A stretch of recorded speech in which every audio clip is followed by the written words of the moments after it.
जय हिंद साथियों, विजय foundation classes में आपका स्वागत करता हूं। आज हम पिछले कुछ पेपरों से कुछ क्वेश्चन छांट करके जो प्रैक्टिस सेट थे, जो पहले क्वेश्चन आ चुके हैं, उनको हम आपको प्रैक्टिस कराएंगे और आने वाले जो एग्ज़ाम हैं उनमें आपको देखने को मिल सकते हैं। या आप ऐसे हार्ड क्वेश्चनों को अगर हल करेंगे तो आपको अन्य क्वेश्चनों को हल करने में काफ़ी आसानी होगी। बाकी हम अपनी वीडियो को शुरुआत करने जा रहे हैं, आपको ध्यान से समझना है। एक लड़के को किसी वृत्ताकार पथ की बाहरी और आंतरिक चार दीवारी के साथ चलने में 20:19 के अनुपात में समय लगता है। यदि पथ की चौड़ाई 5 मीटर है तो आंतरिक व्यास कितना होगा। इसको हम बहुत डिटेल से बताने वाले हैं।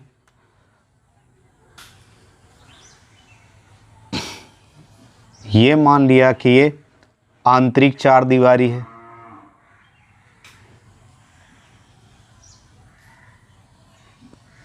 ये बाहरी चार दीवारी है। ये इस वृत्ताकार मैदान का केंद्र है। तो यहाँ से जो ये आंतरिक चार दीवारी है, इस पॉइंट से इसकी त्रिज्या मान लेते हैं कि ये r है और पथ 5 मीटर चौड़ा है। ये क्वेश्चन में बता दिया गया है कि ये पथ जो है 5 मीटर चौड़ा है। तो ये जो रास्ता है ये 5 मीटर चौड़ा है। तो यहाँ से इसको अगर हम मिलाएंगे तो 5 मीटर ये हो गया, यानी जो बाहरी त्रिज्या है वो यहाँ तक r है आंतरिक और +5 ये, तो r + 5 ये बाहरी त्रिज्या हो गई। तो यहाँ पे हम लिख देते हैं कि आंतरिक त्रिज्या बराबर r मीटर तथा बाहरी त्रिज्या बराबर r + 5 मीटर। ये दोनों त्रिज्याएं लिख दिए। अब इसके बाद हम यहाँ से निकालेंगे कि इसकी ये मैदान है, जो बाहरी ये सर्कल है, ये कितना लंबा है या कितनी दूरी। अगर यहाँ से वो दौड़ना शुरू करता है तो एक चक्कर में यहाँ आने में उसको कितना दूरी तय करना पड़ता है, हम ये निकालेंगे। यानी वो इसकी परिधि होगी। तो यहाँ से निकालेंगे कि बाहरी परिधि, बाहरी परिधि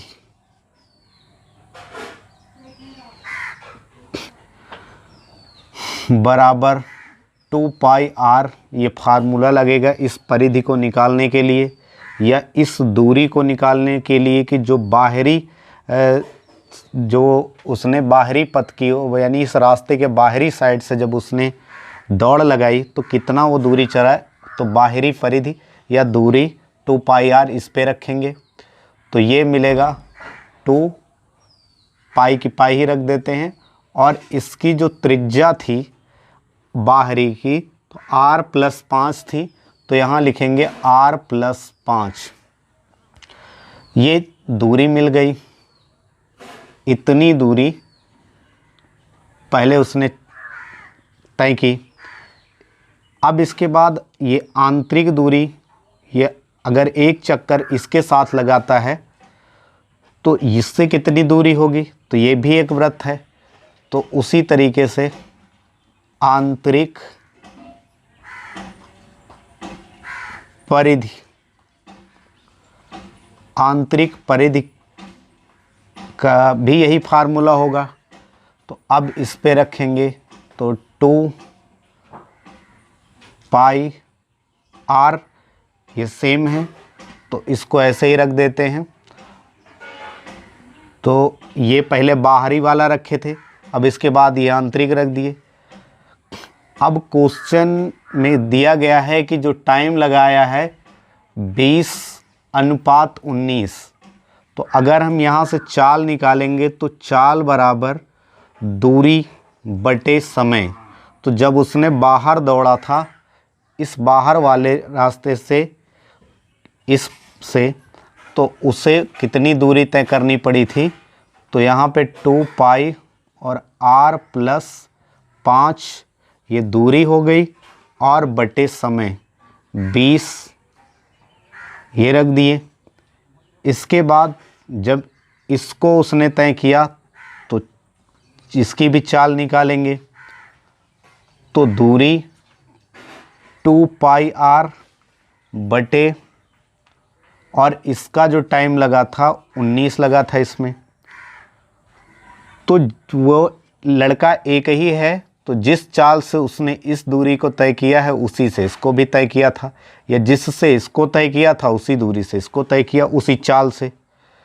तो चाल दोनों की बराबर होंगी, तो इसलिए इन दोनों को बराबर में लिखेंगे। तो 2 पाई, या हम यहाँ से डायरेक्ट इसको मल्टीप्लाई कर देते हैं। 2 पाई से पहले r को करेंगे तो 2 पाई r, फिर 2 से पाई से 5 को करेंगे तो 2 5 जा 10 पाई बटे 20 बराबर ये 2 पाई r बटे 19।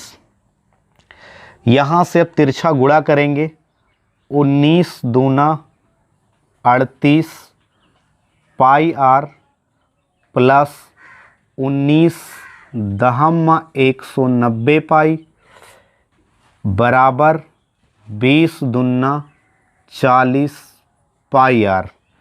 अब ये 38 पाई r 40 पाई r की तरफ जाएगा तो ये माइनस में हो जाएगा। तो यहाँ पे 190 पाई बराबर 40 पाई r माइनस 38 पाई r। अब अगर इसको माइनस करेंगे तो यहाँ पे बचेगा 2 पाई r। अब इससे पाई को कैंसिल कर दिए और 2 से इस 190 को काटेंगे तो 2 9 18 और 2 5 10, यानी r बराबर मिल गया 95। यानी ये जो हम r माने थे आंतरिक, ये जो त्रिज्या थी इसकी वैल्यू आ गई 95। क्वेश्चन पूछ रहा है कि आंतरिक व्यास कितना होगा, तो जितना इस तरफ होगा उतना इस तरफ भी होगा, यानी 95 इस तरफ तो 95 इस तरफ, और टोटल करेंगे तो 190 होगा। तो इसके लिए हम यहाँ पे कर देते हैं, या जो व्यास होता है त्रिज्या का 2 गुना होता है, तो व्यास यानी डायमीटर और 2r, तो d बराबर 2 इंटू r है 95 और गुणा करेंगे तो 190 मिलेगा, यानी 190 मीटर इसका आंतरिक व्यास हो गया। तो इसका डी ऑप्शन सही हो गया। यदि बाहरी व्यास पूछता तो इसमें 5 और जोड़ देते, इसकी जो चौड़ाई है तो यहाँ से ये 100 हो जाता, और इसका अगर बाहरी व्यास पूछा जाता तो 200 होता। लेकिन इसमें पूछा गया था कि जो आंतरिक व्यास है वो कितना है। अब हम इसको थोड़ा शॉर्टकट तरीके से बताएंगे। यदि ये तो आपको डिटेल से बताया, जिससे आप उम्मीद करते हैं कि आपके समझ में आया होगा, या हम एक शॉर्टकट तरीका यहाँ पे अपनाते हैं। यहाँ पे टाइम का अनुपात दिया गया है, तो इसको मान लेते हैं कि 20x और माइनस ये 19x। अगर इन दोनों को माइनस करेंगे तो यहाँ पे ये और चौड़ाई जो दी है उसको इसके इक्वल लिख देंगे। तो यहाँ से 1x बराबर आ गया 5। अब 5 आया x की वैल्यू, अगर इसको 20 से गुणा करेंगे तो 20 पंचे 100, यानी ये जो बाहरी जो ये बाहरी वाली त्रिज्या थी ये 100 है, और अगर इससे इसको करेंगे तो 19 पंचे 95, ये आंतरिक त्रिज्या हो गई। और ब्यास पूछा गया है। अगर बाहरी का ब्यास पूछा जाए तो इसको गुणा करेंगे तो ये 200 बाहरी ब्यास हो गया, और आंतरिक व्यास को इसको 2 से गुणा करेंगे क्योंकि त्रिज्या का 2 गुना करना है। तो 2 पंचे 10, 2 9 18, 1 19। यहाँ से ये शॉर्टकट तरीके से आ गया। उम्मीद करता हूँ आपकी समझ में क्वेश्चन आ गया होगा। दूसरा क्वेश्चन है, यदि 510 रुपये को ए बी सी के बीच इस प्रकार विभाजित किया जाए कि ए को बी को मिलने वाले रुपए का 2/3 भाग मिले और बी को सी को मिलने वाले रुपए का 1/4 यानी 1/4 भाग मिले, तो उनका शेयर क्रमशः कितना होगा। यानी हमें तीनों का शेयर निकालना है। 510 रुपये को तीनों में बांटना है। तो यहाँ पे हम लिख दे रहे हैं ए बी सी, हमें इन तीनों में बांटना है। तो हम यहाँ से लास्ट में पकड़ेंगे कि जो बी को सी को मिलने वाले रुपए का 1/4, यानी अगर हम इसको 1 मान लेते हैं तो इसका उससे 1/4 हिस्सा मिलेगा। फिर इसके बाद में जो ए को मिला वो बी का 2/3 मिला। यहाँ पे कह रहा है 2/3, तो बी को जो धन मिला उसका 2/3 इसको मिलेगा। यानी इसको हम 2/3 से गुणा करेंगे। तो 2 एकन्नम 2 और 3 से इसको गुणा करेंगे तो 3 चौको 12। अब यहाँ पे इसमें कुछ नहीं है तो यहाँ पे हम 1 में ले सकते हैं। तो 12 और 4 और 1 इनका लासा निकालेंगे तो 12 आएगा, और फिर 12 से सबको गुणा कर देंगे। जो इनका लासा होगा उससे हम गुणा कर देंगे। ये 12 से 12 कैंसिल हो गया, ये 3 बार में कैंसिल हो गया, और ये 1 से 1 कट गया, 12 बचा। यानी इनका जो शेयर है वो 2:3:12 के अनुपात में बटेगा। अब हम देखेंगे कि जो धन है 510 रुपये है, तो यहाँ पे हम लिख देते हैं 510 रुपये। इस 510 रुपये को इन तीनों में विभाजित करना है। तो पहले हम इनका अनुपातिक योग निकालेंगे। यानी 12 में 3 जोड़ दिए, 15 और 2 जोड़े 17। 17 से इस 510 को हमें कैंसिल करना है। यहाँ लिख देते हैं 510, और इनका अनुपातिक योग जो आए उससे इसको विभाजित कर देंगे। तो 17 तियाँ 51, यानी इससे 30 बार में कैंसिल हो गया। तो 30 दूना 60, ए को 60 मिला, और 30 तिहाई 90 बी को मिल गए, और 30 से 12 को गुणा करेंगे तो 360 रुपये आए, ये मिल गए सी को। तीनों का हिस्सा डिवाइड हो गया, यानी तीनों को मिलने वाला शेयर जो है वो डिवाइड हो गया। अब हम देख लेंगे कि ये किस ऑप्शन में है। तो ये डी वाले ऑप्शन मिल रहा है, ए को 60, बी को 90 और सी को 360 रुपये। अगला क्वेश्चन है, एक पति पत्नी की औसत आयु उनके विवाह के समय 23 वर्ष थी। 5 वर्ष के बाद उनका 1 वर्ष का बच्चा था। अब परिवार की औसत आयु कितनी है। तो सबसे पहले हम यहाँ से निकालेंगे कि एक पति और पत्नी की जो औसत आयु थी वो 23 वर्ष थी। तो 2 लोग थे, तो उनके औसत उम्र से अगर उनकी संख्या को गुणा करेंगे तो योग आएगा 2 तिहाई 6, 2 दूना 4। ये उन दोनों की आयु का योग आ गया। अब इसके बाद 5 वर्ष बाद, तो 5 वर्ष बाद 5 वर्ष ये बढ़े, दोनों लोग 5-5, यानी उनका जो 5 वर्ष बाद 5 वर्ष उनके बढ़ेंगे पत्नी के, और 5 वर्ष पति के। तो 5 वर्ष के बाद यहाँ पे हम लिख दे रहे हैं 5 वर्ष के बाद जो आयु का योग होगा, आयु का योग 10 वर्ष बढ़ जाएगा। 46 प्लस 5 पत्नी के और 5 पति के, तो यानी इनको अगर हम प्लस करेंगे 5 5 10 6 16, और एक इसमें हासिल जुड़ेगा 56 वर्ष। तो इन दोनों का जो है आयु का योग 5 वर्ष के बाद में 56 वर्ष होगा। आगे क्वेश्चन कह रहा है कि 1 वर्ष का बच्चा था 5 वर्ष के बाद, तो अगर इसमें बच्चे की उम्र सम्मिलित करेंगे तो 1 वर्ष का बच्चा इसमें 1 वर्ष उसकी उम्र प्लस होगी, तो यहाँ पे 57 वर्ष हो गया योग। तो अब हो गए 3 लोग, तो उन 3 लोग यानी परिवार में अब 3 लोग हो गए जिनकी आयु का योग 57 वर्ष है। तो इनका औसत निकालेंगे तो 3 से योग को डिवाइड करेंगे, तो 3 एकन्नम 3, 2 इसमें गए, 3 नवा 27, जो औसत निकल के आई परिवार की औसत वो 19 वर्ष आई। यानी अब उस परिवार की औसत उम्र 19 वर्ष है। अगला क्वेश्चन है 75 से 97 तक की सभी प्राकृत संख्याओं का योग क्या होगा।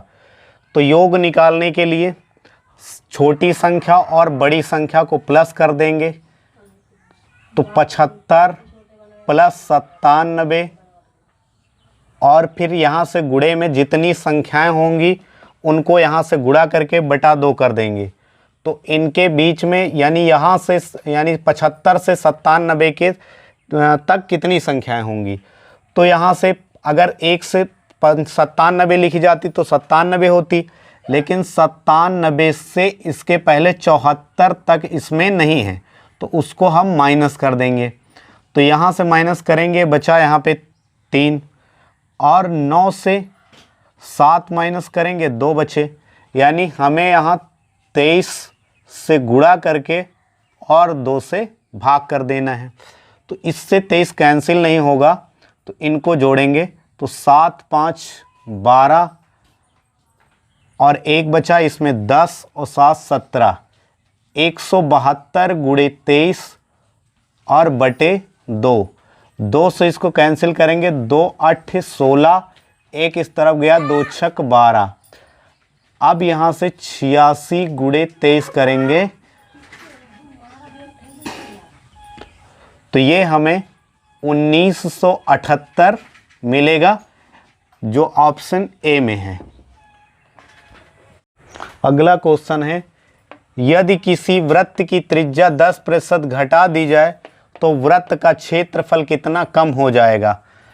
अब जब क्षेत्रफल की बात आ रही हो, वृत्त की चारों भुजाएं बराबर होती हैं, तो अगर इसकी जो वृत्त की बात कर रहा है, तो वृत्त यहाँ पे ये वृत्त है और वृत्त की त्रिज्या 10% यार घटा दी जाए तो उसका क्षेत्रफल जो है वो कितना कम हो जाएगा।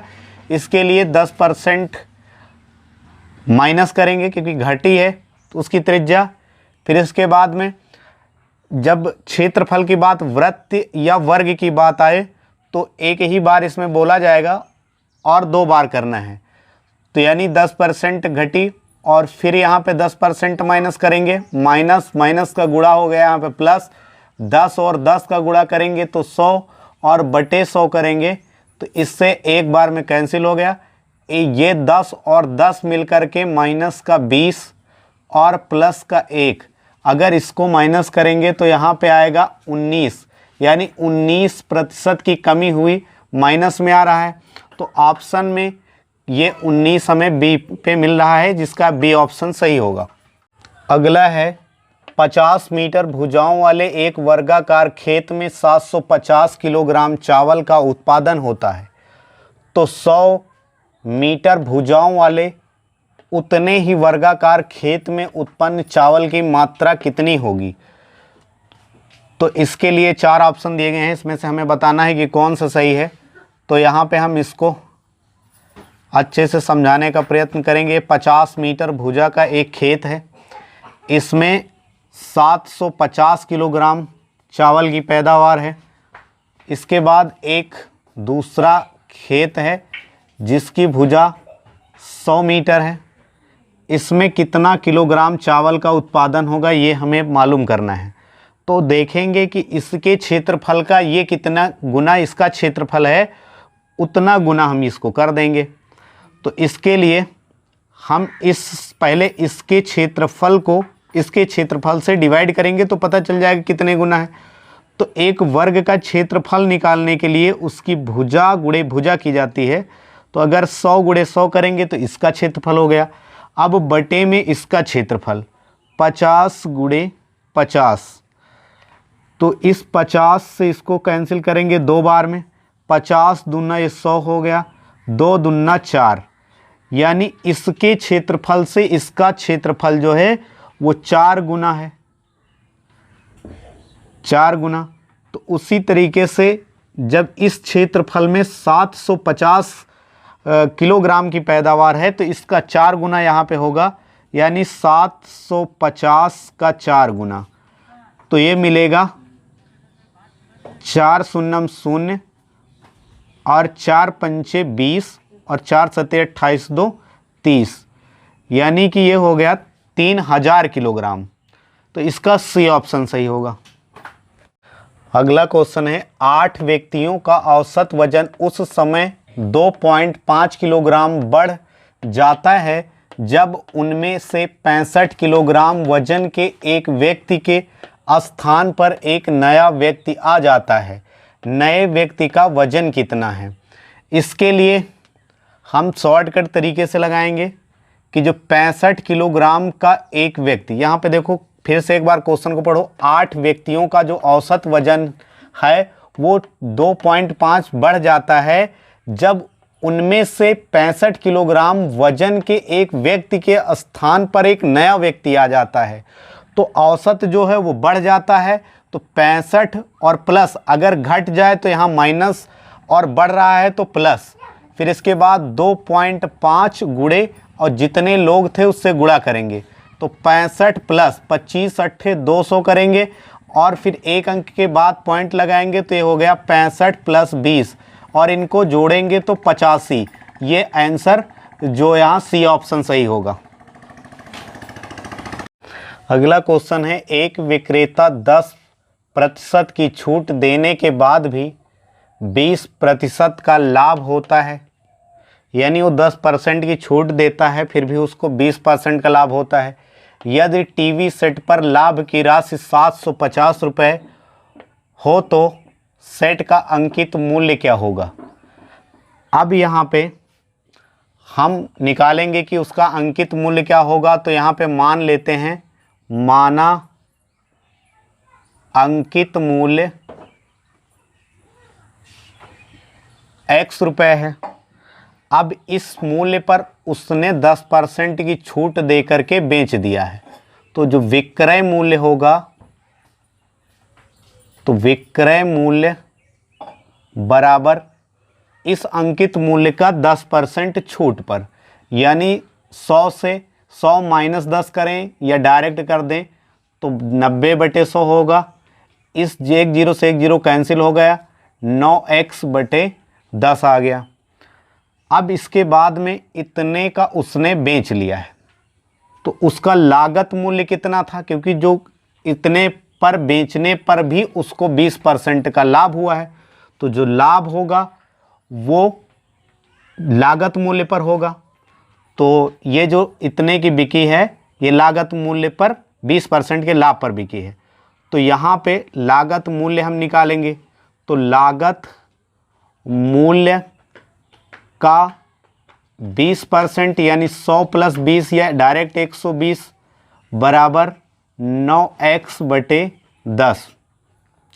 तो लागत मूल्य हमारा निकलेगा, लागत मूल्य यहाँ से 0 से 0 कैंसिल कर दें और 3 चौक 12 3 त्रिका 9 सामने सामने डिवाइड कर देंगे और इसके बाद इस 10 से 10 कैंसिल हो जाएगा और 4 ये बटे में चला जाएगा। तो लागत मूल्य जो आ गई 3x/4 आ गई। अब क्वेश्चन में जो लाभ है उसकी राशि दी गई है, तो जब हमारी लागत 3x/4 है और 9x/10 की बेचने पर 750 रुपये का लाभ होता है, तो इससे इसको माइनस करके और जब इस जो विक्रय मूल्य है उससे हम अपनी लागत मूल्य निकालेंगे तो लाभ आएगा और फिर बराबर पे लिख देंगे, यानी इन दोनों का अंतर इसके बराबर है। तो यहाँ पे लिखेंगे 9x/10 माइनस 3x/4 और बराबर 750। तो यहाँ से इसको गुणा करेंगे, 4 नहीं का 36x माइनस 10 तिहाई 30x और बटे 10 चौको 40 और बराबर 750। अब यहाँ से 36 से 36x से 30 निकालेंगे, 6x और 40 को इस तरफ गुणा में भेज देंगे तो ये गुणा में चला गया 40। 6 से इसको कैंसिल कर दें तो 6 इकन्नम 6, इसमें 1 बच गया तो इस तरफ 15 हो गया, 6 दूनी 12, 3 बचा, इस तरफ 30 हो गया और 6 पंचे 30, यानी इस 6 से इसको कैंसिल कर दिए तो x की वैल्यू 4 से इसको गुणा करेंगे, 1 0 ये वाला बढ़ा दिए, 4 पंचे 20, 4 दूना 8 2 10, 4 इकन्नम 4 1 5। तो x हम अंकित मूल्य माने थे जिसकी वैल्यू हमें 5000 रुपये मिली और क्वेश्चन भी यही पूछ रहा है, तो इसका डी ऑप्शन सही हो जाएगा। अगला क्वेश्चन है, राम 60,000 रुपये में एक बाइक खरीदी, उसने 10,000 रुपये नगद भुगतान किया और शेष राशि का 2 वर्ष के बाद 15% साधारण ब्याज पर भुगतान किया। साधारण ब्याज के रूप में उसे कितना अधिक भुगतान करना पड़ा? तो जितना उसको ब्याज पड़ा वही अधिक है। तो यहाँ पे 60,000 रुपये की बाइक खरीदी, 10,000 रुपये उसने नगद भुगतान कर दिया, तो बचे उसको देने के लिए 50,000 रुपये। तो 50,000 रुपये और 2 वर्ष के लिए 15% की दर से, तो 15 गुणे 2 करेंगे और बटा 100 कर देंगे। 2 जीरो से 2 जीरो कैंसिल हो गए, 15 दूनी 30, तो यहाँ पे आ गया ये 500 इस तरफ बचा और 15 दूनी ये 30। अगर इनको गुणा करेंगे 3 पचे 15 और ये 2 जीरो और 1 ये जीरो, इतना ब्याज उसको ज़्यादा देना पड़ रहा है, यानी कि 15,000 रुपये। तो इसका सी ऑप्शन सही होगा। अगला क्वेश्चन है, यदि x y परिमेय संख्याएं हैं और 5 प्लस ये रूट 11 है,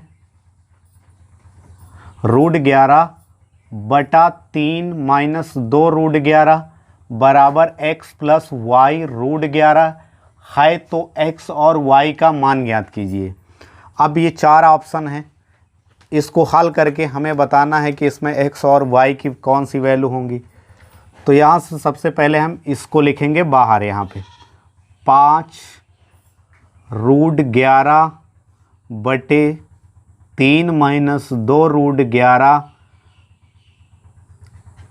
और बराबर x प्लस वाई रूट 11। ये यहाँ पे माइनस है, इसको हम 3 प्लस 2 रूट 11 से इसको यानी हर को और अंश को दोनों को गुणा करेंगे।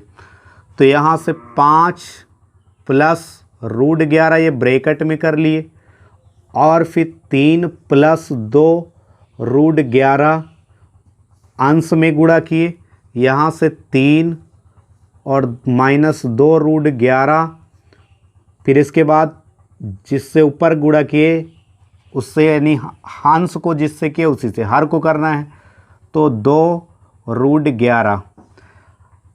अब हम ये लेफ्ट हैंड साइड इसको मान लेते हैं और ये राइट हैंड साइड। तो पहले हम लेफ्ट हैंड साइड को हल कर लेते हैं, फिर उसके बाद राइट हैंड साइड के बराबर लिखेंगे। तो 3 पचे इसको गुणा करेंगे, 3 पचे 15 और 3 से जब प्लस 11, 3 से इस रूट 11 को गुणा करेंगे तो 3 रूट 11। इसके बाद इससे इन दोनों को कर चुके, अब 2 से करेंगे, 2 पंचे 10 रूट 11 प्लस का हो गया 10 रूट 11। 2 से इसको गुणा करेंगे तो रूट 11 11 होगा और 2 से गुणा करेंगे तो ये प्लस 22 होगा। इसके बाद यहाँ हर में गुणा लगाएंगे तो इसको डायरेक्ट कर देंगे, क्योंकि जो इसमें है वही इसमें है, सिर्फ प्लस माइनस का जब फर्क हो तो 3 से 3 को गुणा करेंगे 9 प्लस माइनस माइनस और 2 दूना 4 और रूट 11 11, 11 चौको 44, यहाँ पे 44 आ गया। अब इसके बाद 15 और ये 22 जोड़ेंगे तो 5 2 7, 2 में 1 प्लस करेंगे तो ये हो गया 3, और प्लस के 10 रूट 11 ये हैं और 3 रूट 11 ये हैं, तो ये मिल गए 13 रूट 11 जुड़ करके। और बटा यहाँ 9 से अगर 44 माइनस करेंगे तो नहीं होगा, इसलिए हमें इससे इसको माइनस करना होगा। तो 14 से 9 माइनस करेंगे, 5 बचेगा, यहाँ पे 3 बचा और ये माइनस का आएगा। अब इसके बाद में एक बार इसके बटा में इसको लिखेंगे, यानी 37 बटे 35, इसका बटा ये, फिर उसके बाद में इसका बटा ये, तो प्लस 13 रूट 11 बटे 35, ये भी माइनस का, और बराबर। अब हम ये लेफ्ट हैंड साइड हल करके और राइट हैंड साइड को लिख देंगे, तो x प्लस वाई रूट 11। अब यहाँ से देखेंगे कि पहला जो है ये x से इसको, यानी x की वैल्यू ये हो गई, इसको हम यहाँ लिखते हैं कि x बराबर -37 बटा 35, एक आंसर ये आ गया। फिर इसके बाद में हमें y के इक्वल इसको लिखना है, तो y रूट 11 बराबर, और इसको लिखेंगे तो 13 रूट 11 बटे 35। इस रूट 11 से ये कट गया तो y की वैल्यू जो आ गई वो 13 बटे 35। तो x की वैल्यू 37 बटे 35 माइनस का, और इसका 13 बटे 35 माइनस का। तो ऑप्शन में देखेंगे तो ये हमें सी में दिखाई पड़ रहा है, इसका जो ऑप्शन सही होगा वो सी होगा। नेक्स्ट क्वेश्चन है, रितु ने 20 रुपये प्रति दर्जन की दर पर 201/2 दर्जन अंडे खरीदे। उसने देखा कि उसमें 6 अंडे सड़े हुए हैं। उसने शेष अंडों को 22 रुपये प्रति दर्जन की दर पर बेच दिया। उसे कितने प्रतिशत का लाभ या हानि हुई? तो उसने कितने अंडे खरीदे, सबसे पहले हमको इतना देखना है वो कितने रुपए प्रति दर्जन के हिसाब से खरीदे। तो ये खरीदे 201/2, इसका मतलब वो 2 दूना 4 और 1 5/2। तो पहले 1 दर्जन का दाम लिखेंगे, जो उसका खरीद उसकी लागत मूल्य है वो कितनी लगी। तो लागत मूल्य बराबर 1 दर्जन का दाम 20, और कितने दर्जन लिए हैं 2 दूना 4 1 5/2। तो 2 से इसको कैंसिल करेंगे और 10 बचे 50, यानी उसको 50 रुपये जो है उसकी लागत मूल्य आई। अब यहाँ पे 6 अंडे उसमें से सड़े हुए थे, तो देखेंगे कि कितने अंडे थे और कितने बचे। तो शेष अंडे यानी 5/2 दर्जन का मतलब हुआ कि अगर हम 1 दर्जन में 12 वस्तुएं होती हैं तो 5/2 दर्जन को अगर संख्या में निकालना है कि कितने होंगे तो 12 से गुणा करेंगे। तो ये हो गया 6 बार में कैंसिल हो गया, और 6 पंचे 30, और इसमें से 6 अंडे सड़े निकल गए तो उनको माइनस कर देंगे। तो शेष अंडों की संख्या जो हुई वो 24 बची। अब यहाँ पे उसने जब बेचा तो दर्जन में बेचा 22 रुपये प्रति दर्जन के हिसाब से। तो यहाँ पे इसको दर्जन में बदलने के लिए 12 से भाग करेंगे तो यहाँ पे आ गया 2 दर्जन। तो शेष जो अंडे बचे वो 2 दर्जन बचे। अब 22 रुपये प्रति दर्जन की दर से बेच दिया, तो विक्रय मूल्य बराबर 1 दर्जन 22 के, तो 2 दर्जन बेचा तो 44 रुपये का उसने बेचा। अब लागत मूल्य उसका 50 रुपये था और विक्रय मूल्य 44 है, तो उसको 6 रुपये का घाटा हो गया, यानी हानि हुई। तो एक बात तो पता चल गई हमको कि हानि हुई, या तो ये ऑप्शन सही होगा या तो ये ऑप्शन सही होगा। अब इसमें कितने रुपए की हानि हुई है, तो यहाँ पे देखेंगे कि 6 रुपये कम का बेचा, यानी 6 रुपये की हानि हो रही है उसकी लागत मूल्य पर। लागत मूल्य 50 था, ये भिन्न बन गया। परसेंट में बदलने के लिए 100 से गुणा कर देंगे, तो 50 दूनी ये 100 और 2 छक 12, यानी 12% की हानि हुई है। इसका बी ऑप्शन सही होगा। अगला क्वेश्चन है, दो धनात्मक संख्याओं का योग उनके वर्गों के योग का 20% है और उनके वर्गों के अंतर का 25% है। यदि संख्याएं x और y हैं तो x प्लस वाई बटा एक्स स्क्वायर कितना होगा। तो यहाँ पे संख्याएं हमें दोनों नहीं मालूम, तो दो धनात्मक संख्याओं का योग और उनके वर्गों का योग हमें निकालना है। तो संख्याएं हम मान लेते हैं कि माना संख्याएं x और y हैं, तो क्वेश्चन के अकॉर्डिंग क्वेश्चन कह रहा है x प्लस वाई, यानी दोनों संख्याओं का योग उनके वर्गों के योग, तो इनके वर्ग कर दिए, इनके वर्गों के योग का 20%, तो का 20%, 20 51 20 पंचे, इसको यहाँ से तिरछा गुणा करेंगे तो 5x प्लस 5y बराबर इस तरफ एक्स स्क्वायर और प्लस वाई स्क्वायर बचा। इसके बाद देखेंगे कि क्वेश्चन, या हम यहाँ 5 यहाँ पे गुणा के बजाय हम 5 यहाँ पहले भेज लेते हैं। 5 यहाँ से 5 और x प्लस वाई, ये गुणा में लिख दिए, इस तरफ एक्स स्क्वायर और प्लस वाई स्क्वायर। इसको मान लेते हैं कि ये फर्स्ट इक्वेशन। इसके बाद आगे क्वेश्चन कर रहा है उनके वर्गों का अंतर का 25% और उनके वर्गों का अंतर, तो अब यहाँ माइनस लगाएंगे।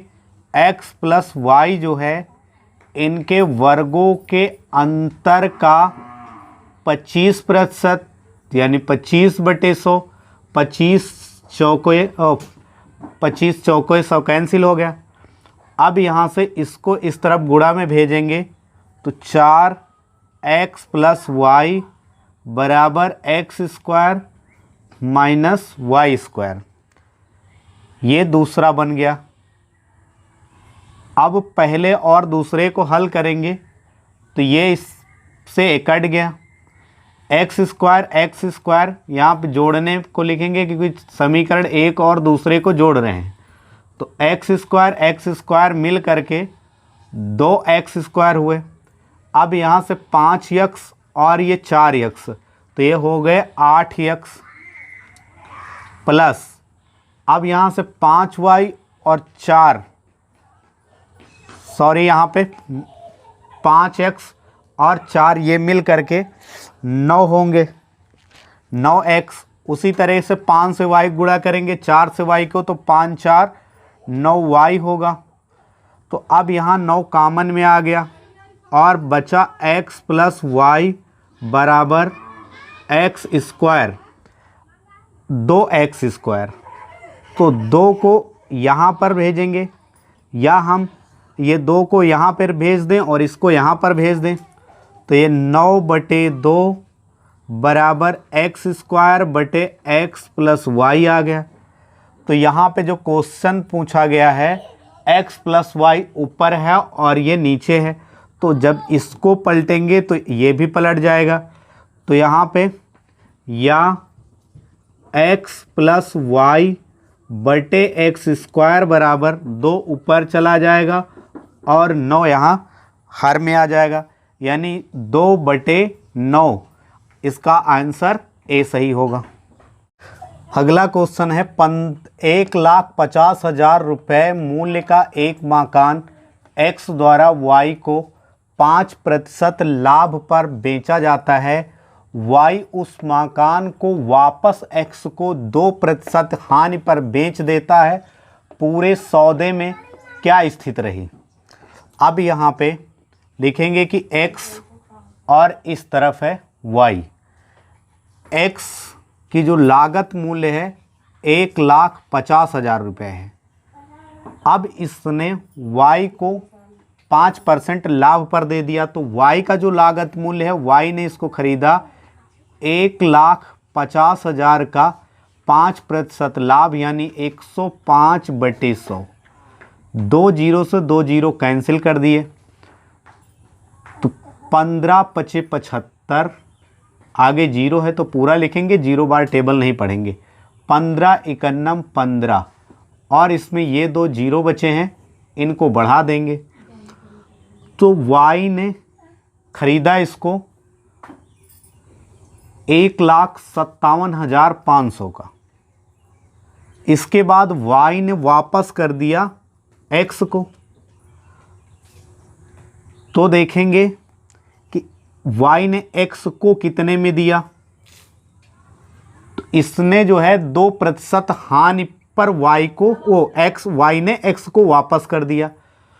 तो अब इसको दोबारा जो x इससे इसको ले रहा है, तो 2% की हानि पर, यानी उसने 2% की हानि पर इसको दिया था, तो इसका 2% हानि।